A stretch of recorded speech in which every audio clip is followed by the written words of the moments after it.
Hello बच्चों, आज हम करेंगे लीनियर इक्वेशंस इन टू वेरिएबल्स। ठीक है जी, ये हमारा फोर्थ चैप्टर है क्लास 9 का और बहुत ही ज़्यादा इंपॉर्टेंट चैप्टर है। जैसा मैं हमेशा बोलता हूँ कि पॉलिनोमियल्स, लीनियर इक्वेशंस ये लंबे टाइम के लिए चलते हैं। तो सबसे पहले हम समझते हैं कि लीनियर इक्वेशंस होती क्या है। लीनियर इक्वेशंस हमने जो पॉलिनोमियल सेकंड चैप्टर में भी पढ़ा है कि लीनियर इक्वेशन होती हैं any equation with non-negative degree and degree should be in integer। यहां लिख लेते हैं हम where degree should be in integers। ठीक है, तो कहने का मतलब क्या है हमारा कि नॉन नेगेटिव इंटीजर्स जब डिग्री में आ जाते हैं तो वो एक लीनियर इक्वेशन हो जाती है। अब मुद्दा क्या है कि हमने क्लास 8 में क्या क्या पढ़ा है। हमने क्लास 8 में पढ़ा है linear equations in one variable. अगर आपको याद हो, सेकंड चैप्टर था क्लास 8 में linear equations in one variable. वो क्या था कि जैसे 2x plus 8 is equal to let's say 10 है, तो फाइंड x। तो हम क्या करते थे, 2x is equal to 10 minus 8, 2x is equal to 2, x is equal to 2 upon 2, x is equal to 1। तो कितना आसान था इन चीजों को सॉल्व करना। सिर्फ वर्ड प्रॉब्लम्स में बच्चों को थोड़ी बहुत प्रॉब्लम आती थी, अदरवाइज ऐसा कोई इशू था नहीं। तो यहां पे ये समझा जाता था कि जब एक ही वेरिएबल होता है किसी इक्वेशन में तो उसे बोला जाता है linear equation in one variable. अब linear equation in two variables, नाम से ही हमें पता चल रहा है कि when there are two variables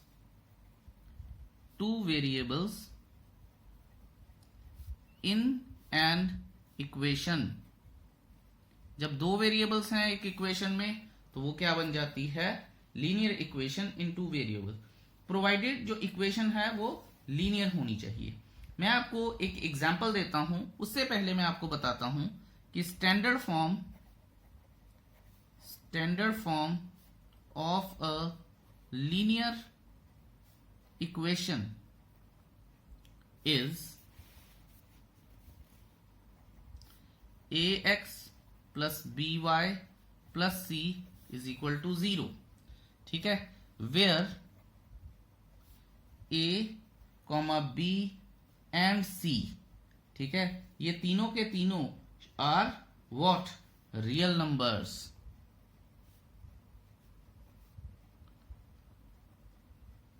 ठीक है, और एक और बात याद रखिएगा कि a, b और c ये कांस्टेंट होते हैं, वेयर एज x और y जो हैं वो वेरिएबल्स होते हैं। ठीक है, वैसे तो वेरिएबल कुछ भी हो सकते हैं डिपेंडिंग अपॉन द इक्वेशन, पर ये होता है। So this is the standard form of linear equation. यहां पे मैं एक और बात आपको बताता हूं कि ऑल्सो ये जो इक्वेशन है हमारी, also a, b should not be equal to 0। ये दोनों 0 नहीं होने चाहिए, क्योंकि अगर आप देखो कि ax और by में अगर दोनों में से कुछ भी 0 बन रहा है, ठीक है, तो ये पूरा का पूरा 0 हो गया। फिर टू वेरिएबल्स कहां रहे, फिर तो वन वेरिएबल रह गया।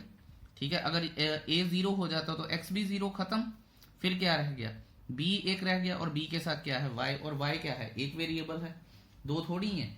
सो यहां से हमें पता चलता है कि linear equation in two variables में उनके कांस्टेंट भी या उनके कोफिशिएंट्स भी नॉन जीरो होने चाहिए। और मैं आपको बता दूं कि ऐसे पॉलिनोमियल्स जिनकी डिग्री 1 होती है, यानी इक्वेशंस वो पॉलिनोमियल्स उसका ऑफिशियल नाम है, ऐसे पॉलिनोमियल्स जिनकी डिग्री 1 होती है उन्हें बोला जाता है लीनियर इक्वेशंस। वैसे तो उन्हें बोला जाता है लीनियर पॉलिनोमियल्स, पर समझाने के लिए हम लीनियर इक्वेशंस बोल देते हैं। तो मैं आपको दोबारा बता रहा हूं, जो ऑफिशियल नाम है उन पॉलिनोमियल्स का जिनकी डिग्री 1 होती है उन्हें बोला जाता है लीनियर पॉलिनोमियल्स। ठीक है, लेकिन समझाने के लिए हम इक्वेशंस बोल देते हैं। अब देखिए, मैंने आपको बताया कि डिग्री 1 की पॉलिनोमियल को लीनियर पॉलिनोमियल बोला जाता है, लेकिन अब क्वेश्चन ये है, जैसा मैंने आपको बताया था कि समझाने के लिए हम लीनियर इक्वेशंस बोल देते हैं, लेकिन क्वेश्चन ये है कि हम इक्वेशंस बोलते ही क्यों हैं। तो यहां से हमें इक्वेशन का मतलब पता होना चाहिए कि what is the meaning of an equation. तो इक्वेशन का मतलब होता है, मैं लिख देता हूं, a statement of equality of two algebraic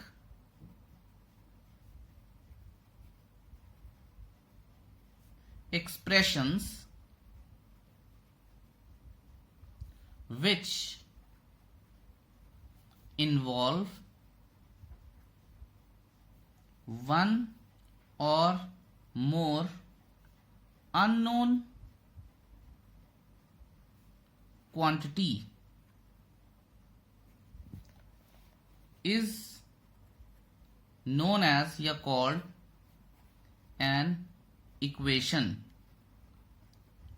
मैं ये मान के चलता हूं कि आपको कुछ नहीं समझ में आया, टेक्निकल था, कुछ नहीं समझ में आया, तो हम दोबारा देखते हैं कि a statement of equality, equality का मतलब कि जिसमें इक्वल टू लगा होता है। जैसे मान लीजिए x प्लस वाई मैंने बोल दिया z, ठीक है, तो इक्वालिटी का मतलब जिसमें इक्वल टू लगा होता है ऑफ टू अलजेब्रिक एक्सप्रेशंस, ठीक है, एक ये और एक ये, आगे बात करते हैं इसके बारे में।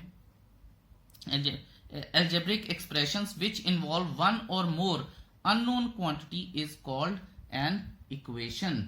तो इक्वेशन का मतलब ही ये होता है कि जिसमें अननोन क्वांटिटीज होती हैं, और अननोन क्वांटिटीज किसको बोला जाता है, वेरिएबल को बोला जाता है। चलिए अब इसके बारे में और भी बात करते हैं, चलिए अगले पेज पर चलते हैं। अब जैसे देखिए, मैं आपको एग्जाम्पल देता हूं, p ऑफ x है तो 3x प्लस 5 है। ये अभी तक क्या है, ये एक पॉलिनोमियल है। अगर इस पॉलिनोमियल को मुझे इक्वेशन में कन्वर्ट करना है तो मैं क्या लिखूंगा, 3x plus 5 and let's say equal to anything, equal to 10 कर दीजिए या 12 कर दीजिए या 13 कर दीजिए, कुछ भी, ठीक है, आपकी मर्जी है। सो यहाँ पे रियल नंबर्स यहाँ कुछ भी आ सकता है। So this is called an equation. तो अब आपको पता चल गया होगा कि इक्वेशन क्या होती है, जिसमें इक्वल टू का साइन लगा होता है। दूसरी बात, बच्चे पूछते हैं कि सर एक इक्वेशन में कितने वेरिएबल आ सकते हैं। तो देखो बच्चों, अगर एक इक्वेशन है तो उसमें कितने भी वेरिएबल्स आ सकते हैं। An number of variables can be there in an equation, कोई रिस्ट्रिक्शन नहीं होती है। देखिए अब मैंने बताया कि p ऑफ x अगर दिया है तो ये एक पॉलिनोमियल है जहां पे x कोई वेरिएबल है, उसकी वैल्यू फुलफिल की जा सकती है। अगर ये इक्वल टू समथिंग है तो ये एक इक्वेशन हो गई। अगर मान लीजिए सिंपल 3x प्लस 5 होता, कुछ भी नहीं है, p ऑफ x भी नहीं है, इक्वल टू भी नहीं है, तो क्या कहते हैं, तो ये एक्सप्रेशन होती है। This is called a simple expression. और जो इक्वल टू के बिना होती है उसे बोलते हैं एक्सप्रेशन। आई होप ये आपको क्लियर है। अब मुद्दा क्या है हमारा, अब हमें ये समझना है कि ये पॉलिनोमियल हो गया, मैं लिख देता हूं ताकि आपको फायदा रहे। पॉलिनोमियल, ये इक्वेशन, ये एक्सप्रेशन, इसके बाद इक्वेशन एक्सप्रेशन सब में अब हम बात करते हैं एक चीज की जो होती है कांस्टेंट एंड वेरिएबल्स। अब देखिए सबसे पहले मैं आपको बताता हूं कांस्टेंट्स क्या होते हैं और वेरिएबल्स क्या होते हैं, ठीक है। मैं टेक्निकल डेफिनेशन में जाऊंगा नहीं क्योंकि उससे मुझे दिखता नहीं कि कोई फायदा होता, मैंने लास्ट बोला भी है पर कोई फायदा नहीं है। अब देखिए कांस्टेंट और वेरिएबल्स में क्या फर्क है। देखिए अगर मैं बात करता हूं, लेट्स से एक इक्वेशन लिखता हूं x plus 2 is equal to 10। अब मैं पूछूंगा कि x की वैल्यू क्या है, तो बच्चे मुझे झट से बता देंगे सर 10 माइनस 2 8 है। अगर मैं ये लिखता हूं कि x 5x is equal to let's say 30, तो x की वैल्यू क्या है, तो बच्चे बता देंगे मुझे सर 6। ठीक है जी, क्लियर है। अच्छा एक और कर लेते हैं, अगर मैं 3x प्लस यहां इस बार करते हैं 3x minus 8 is equal to 16 कर लेते हैं। ठीक है, तो x की वैल्यू क्या है, तो यहां आएगा 3x is equal to 16 plus 8 और x is equal to 24/3 is equal to 8 आ जाएगा। अब आप ये देखिए कि यहाँ x 8 है, यहाँ 6 है, यहाँ फिर से 8 है और एक्सप्रेशंस अलग अलग हैं। ठीक है, और x तो एक ही है, फिर वैल्यूज अलग अलग कैसे, तो यहां से ये पता चलता है कि जो हमारे पास एक ही x है या कोई भी इंग्लिश अल्फाबेट है हमारे पास x y z a b c जो भी एज वेरिएबल यूज होता है, उसको हम वेरिएबल इसीलिए कहते हैं क्योंकि वो हर इक्वेशन के अकॉर्डिंगली अपनी वैल्यू चेंज कर सकता है, उसकी वैल्यू वेरी हो जाती है। So an unknown quantity which has a different value according to an equation is called the variable। अगर आपको ये सुनना है दोबारा से इसको पॉज कीजिए, रिवाइंड कीजिए और सुनिएगा कि an unknown quantity which changes or which varies its value according to the equation is called the variable। अब आप ये देखिए, जहां पे 8 है आप उसे 2 3 4 कुछ नहीं कर सकते, इक्वेशन में भी 8 है, सिंपल 8 लिखा है, कुछ भी है। तो मेरे कहने का ये मतलब है कि जो नंबर्स होते हैं दे आर कॉल्ड कांस्टेंट्स, और जो लेटर्स होते हैं किसी इक्वेशन में डाल दिए जाते हैं और वो अपनी वैल्यू वेरी करती है जिनकी, उन्हें बोला जाता है वेरिएबल्स। आई होप कि ये जो डिफरेंस है मैंने आपको क्लियर किया है। अगर फिर भी कोई इशू है तो मुझे जरूर बताइएगा।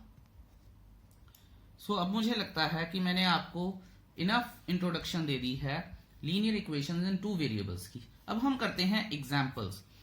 आपके पास बुक होनी चाहिए अपनी, ताकि आप जो मैं क्वेश्चन रेफर करूं या एग्जाम्पल रेफर करूं वो आपको पता चल जाए।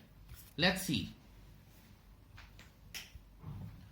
देखते हैं कि हमारे पास है एग्जाम्पल 1 का पार्ट 1 है, लेकिन उससे पहले स्टेटमेंट देख लेते हैं। Write each of the following equations in ax plus by plus c is equal to 0 form में। ठीक है, जो और इंडिकेट क्या करता है एबीसी वो भी बताना है। तो पहली इक्वेशन आ जाती है मेरे पास 2x plus 3y is equal to 4.37। ठीक है, यहां मैं लिखूंगा कि कंपेयरिंग, इसको पहले इस तरह से लिखना है 2x plus 3y minus 4.37 is equal to 0। अब हम लिखेंगे कंपेयरिंग the given equation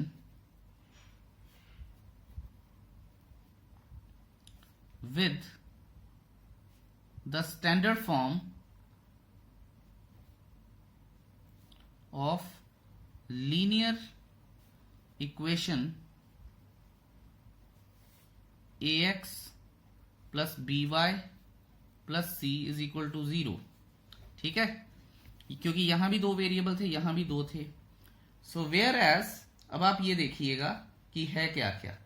ठीक है, ये हमने इस फॉर्म में ले आए। अब आप ये देखिए कि a इज इक्वल टू, अगर मैं इसको कंपेयर करूंगा, एक्स एक्स तो खत्म, a is equal to 2, y y तो खत्म, b इज इक्वल टू 3 और c इज अ कांस्टेंट। और ध्यान रखिएगा हमें हर जो नंबर लिखना है वो विद साइन लिखना होता है, अगर हम विदाउट साइन लिखेंगे तो वो गलत हो जाएगा। अब मैंने ये एक प्रॉपर पूरा फॉर्मेट में ये क्वेश्चन कर दिया है। अब देखिए एग्जाम्पल 2 मैं बिना स्टेटमेंट लिखे करूंगा, लेकिन आपको स्टेटमेंट आइडली लिखनी चाहिए। देखिए पार्ट 2 करते हैं, x minus y is equal to under root 3y। ठीक है जी, और y जो है अंडर रूट से बाहर है, क्योंकि अंडर रूट के अंदर होता तो होल नंबर में डिग्री या अपना नॉन नेगेटिव इंटीजर्स में डिग्री नहीं आती, तो पॉलिनोमियल बनती नहीं। ठीक है, सो छोटी छोटी चीजें हैं, इनका ध्यान रखना होता है। अब हम इसको रीराइट करते हैं, x minus under root 3y minus 4 is equal to 0, क्योंकि ये इधर चला गया और ये प्लस का माइनस हो गया। अब इसको कंपेयर किसके साथ करना है, ax plus by plus c is equal to 0। अब आप ये देखिए कि हमारे पास, क्योंकि पेज खत्म हो गया, मैं यहीं पे आपको समझाना चाहता हूं, अदरवाइज आइडली स्टूडेंट्स को नेक्स्ट पेज पे जाना चाहिए। तो अगर मैं इसको कंपेयर करूंगा तो a क्या है मेरे पास, देखिए एक्स एक्स उड़ गया, अगर कोई नहीं है तो 1 है, तो a क्या है 1। अब वाई वाई उड़ गया, b क्या है -√3। ठीक है, आपको इस बात का ख्याल रखना है, साइन का मैं बार बार बोल रहा हूं। और उसके बाद हमारे पास c क्या है -4। इजी है, ठीक है जी। अब हम करते हैं थर्ड पार्ट और चलते हैं नेक्स्ट पेज पर। स्वागत है आपका। थर्ड पार्ट क्या है हमारे पास, स्टेटमेंट में लिख लेता हूं 4 = 5x - 3y। अब आप ये देखिए कि एनसीईआरटी अलग अलग तरीके से क्वेश्चन बनाती है, मैं इनको इधर लाने की बजाय 4 को इधर ले जाता हूं। सो 5x - 3y - 4 = 0। मैं दोबारा बता रहा हूं कि मैं स्टेटमेंट नहीं लिख रहा कि कंपेयरिंग गिवन इक्वेशन, सीधा ax + by + c = 0 से कंपेयर कर रहा हूं, वेयर a = 5, b = -3 और c = -4। Isn't it easy? ठीक है, सो हमें ये पता होना चाहिए। अच्छा, बुक में क्या किया है मैं आपको वो भी बता देता हूं। बुक में क्या किया, उन्होंने इधर ले गए हैं, तो आइदर वे हमारा 4 का साइन यहाँ पे नेगेटिव आया है, उनका 4 का पॉजिटिव आएगा। So either which way, both ways we are right. So घबराने की जरूरत नहीं है। अब हम करते हैं पार्ट 4। पार्ट 4 की मैं स्टेटमेंट लिख लेता हूं 2x = y। ध्यान दीजिएगा, अच्छा है ये। तो 2x - y = 0, और मैं इसको समझाने के लिए ऐसे भी लिख सकता हूं 2x - y + 0 = 0। कोई फर्क नहीं है। अगर मैं इसको कंपेयर करता हूं ax + by + c = 0 से, तो a क्या है मेरे पास 2, b क्या है मेरे पास, बोलिएगा मन में, -1 है, और c क्या है मेरे पास 0 है। सो अगर मैंने इस इक्वेशंस को कंपेयर किया है तो मेरे को पता चल गया है कि मेरे पास ये चीजें आई हैं। I hope that's clear to you. Statement लिखनी भूलिएगा मत, अगर स्टेटमेंट नहीं लिखेंगे तो मुश्किल रहेगी आपको। हाउएवर, अब चलते हैं, हम अपना फोकस शिफ्ट करते हैं एग्जाम्पल नंबर 2 पे, which is a pretty easy one. ठीक है, बहुत आसान है, आप ध्यान देंगे तो आपको कोई दिक्कत होगी नहीं। यहां पे हम करते हैं राइट, स्टेटमेंट है इस एग्जाम्पल की, write each of the following as an equation. देखिए इक्वेशन, अगर आपको मीनिंग ना पता हो तो मुश्किल हो जाएगी। Write each of the following as an equation in 2 variables. और इक्वेशंस क्या है, फर्स्ट पार्ट है इक्वेशन है ये। अभी मैं अगर इसको कंप्लीट करूं तो x + 5 = 0। अब बच्चे बोलेंगे सर ये तो 1 वेरिएबल है, 2 वेरिएबल कहां से लेके आए? तो देखिए बच्चों, मैं आपको एक चीज समझाता हूं, जब भी हमारे पास कुछ नहीं होता और हमें मल्टीप्लाई में लेके आना है तो मैं उसे 0 बना सकता हूं। ये देखिए x + 0y + 5 = 0। ये क्या बन गई है हमारे पास, linear equation in 2 variables. Although हमने बोला था कि a और b 0 नहीं हो सकते, पर अब हमारी रिक्वायरमेंट ही कुछ ऐसी है कि उसने बोला है 2 वेरिएबल डालने ही डालने हैं इक्वेशन में, तो डाल दिए अगर रिक्वायरमेंट है तो। और अल्टीमेटली तो ये 0 ही है, तो कोई फर्क तो पड़ नहीं रहा। अब देखिए, अब हम सेकंड पार्ट करते हैं। सेकंड पार्ट क्या है हमारे पास, y = 2। अब y = 2 है, अगर मैं इसको पलटूं तो y - 2 = 0, पर सिंगल वेरिएबल है। अगर अब मुझे लेके आना है तो 0x, देखिए जब मैं क्वेश्चन करता हूं तो आप अपने मन में आंसर जरूर बोला कीजिए while watching the video. 0x + 1y - 2 = 0। देखिए बन गया हमारे पास लीनियर इक्वेशन इन 2 वेरिएबल्स। अब हम बात करते हैं अगली, जो कि है हमारे पास 2x = 3। अगर मैं इसे चेंज करूं तो 2x - 3 = 0, पर वेरिएबल तो एक है, 2 वेरिएबल लेके आने हैं तो कैसे लेके आएंगे, 2x + 0y - 3 = 0। देखिए linear equation in 2 variables, although ये 0 है, वेरिएबल नहीं 0 है, उसका कोफिशिएंट 0 है जो उसे 0 बना रहा है। सो हम कह सकते हैं कि this is the linear equation in 2 variables. Fourth part करते हैं। फोर्थ पार्ट क्या है, 5y = 2। अगर 5y इज इक्वल टू 2 है तो मैं इसको इधर ले आता हूं। अब दोबारा से बात फिर घूम फिर के वही हो गई कि 5y minus 2 is equal to 0 है। अब करें क्या, तो आप ये देखिए कि 0x plus 5y minus 2 is equal to 0, linear equation in two variable. बस आपको एक ही बात का ख्याल रखना है कि ये जो हमारे पास साइन है इनकी गलती नहीं होनी चाहिए, ठीक है, वो आपको तंग करेंगे। हाउएवर मेरी वर्कशीट में आपको जो क्वेश्चंस मिलेंगे उनमें डिफरेंट टाइप्स पक्का होंगी और आपको उनको करने में आसानी भी रहेगी। बट आप ये वीडियो को ध्यान से देखिए, बार बार देखिए, और अगर फिर भी कोई डाउट है तो मुझे जरूर पूछिएगा। एक्सरसाइज 4.1 आपको करनी है, जो डाउट्स होंगे वो मैं जरूर लूंगा। Thank you so much for watching the video. Have a nice day.